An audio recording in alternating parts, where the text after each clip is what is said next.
Hey, it's your buddy Peace and Harmony with you here today.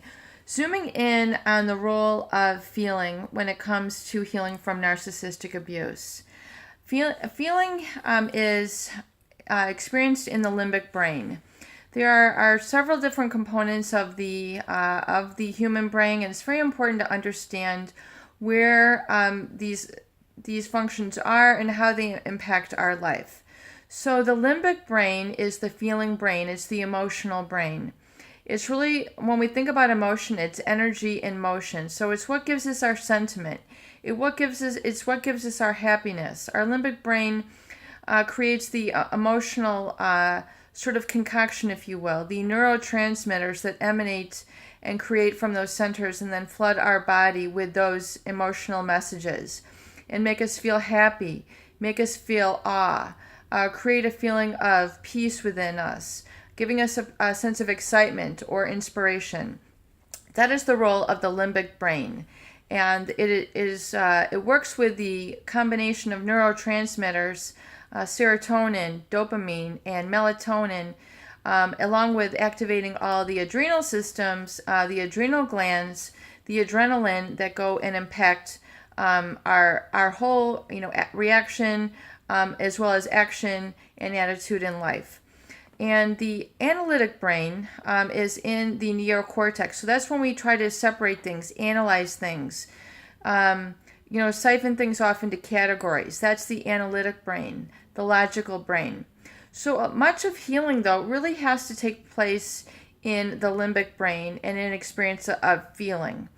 And if we're caught up in the cycle of abuse with a narcissist, where we're constantly reacting, constantly having to protect ourselves, constantly having to defend ourselves, constantly having a conflict consciousness, feeling separate from ourselves, feeling like our body is running our life rather than our spirit is running our life, feeling like we're running out of energy, feeling exhausted. Our adrenals are constantly in a state of stress. That tends to separate us from our emotional self and really create a sense of balance. So if we are constantly in a state of abuse, where we're constantly having to defend ourselves, being insulted, being judged, treated less than, constantly treated in a state of anxiety, or feeling in a state of anxiety as a result of being around a lot of toxicity, toxic people, their hostility, their brainwashing, their use of sort of slandering, where they're trying to create us in a sense of opposition.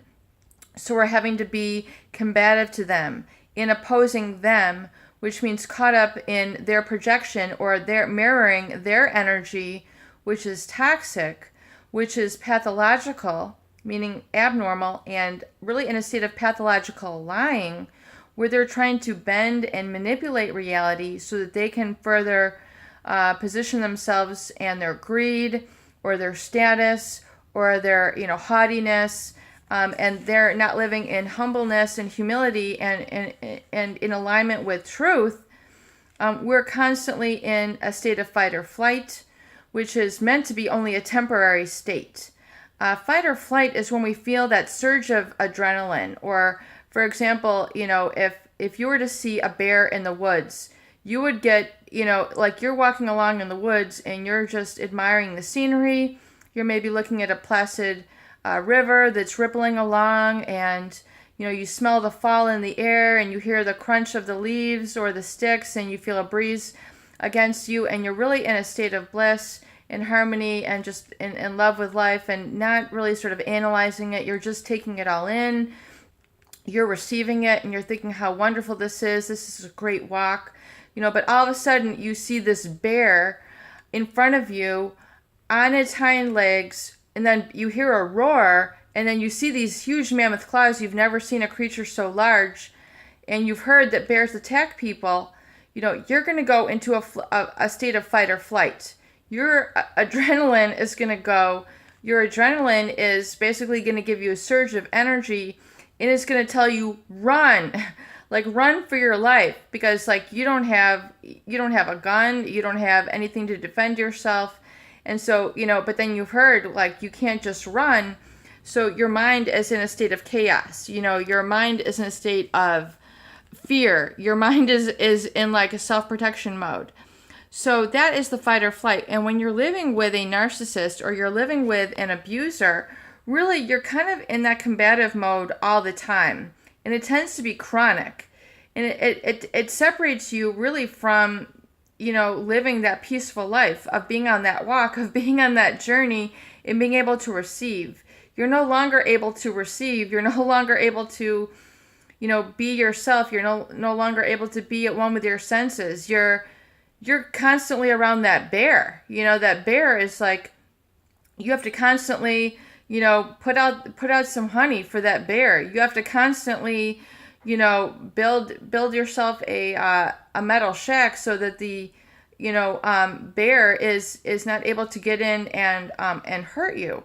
You're constantly living in defense, and in survival mode.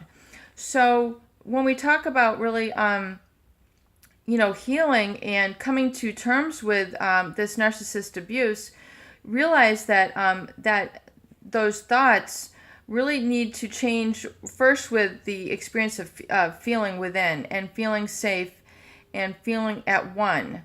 And realize that the narcissist is going to perpetuate that smear campaign. They're going to exist in that attack towards people and not give you the acknowledgement that you need. It's going to perpetuate really their manipulation and their abuse. And that's really what's severing you from experiencing your own reality, your own perception, and perpetuating that abuse. So really owning your own individuality around them is so crucial and so important to healing. Peace and harmony with you here today. I hope these videos do help. Please share and please subscribe for more great tools, videos, discussion, and support.